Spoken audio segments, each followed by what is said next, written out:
Rosalie, ilan pa ba yung nalalabing priority measures ng Legislative Executive Development Advisory Council na hindi pa naipapasa ng Kamara?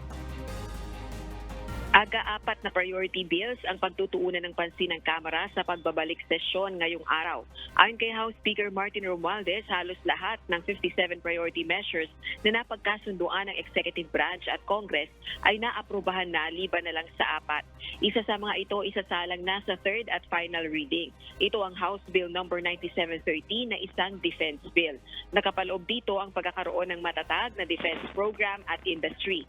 Ayon kay House Speaker Martin Romualdez, layo nitong wag ganap na umasa ang bansa sa mga kaalyado upang maipagtanggol ang sarili laban sa mga bantas seguridad. Ang iba pang priority measures na napagkasunduan sa Legislative Executive Development Advisory Council o LEDAC, nahaharapin din ng mga mambabatas ay ang pag-amyenda sa Electric Power Industry Reform Act, Budget Modernization Bill at National Defense Act. Samantala, may iba pang panukalang batas na prioridad ding maaprubahan ng Kamara. Nakasalang na ito para sa plenary at committee deliberation. Balik sa iyo, Aga. Alright, maraming salamat, Rosalie Coz.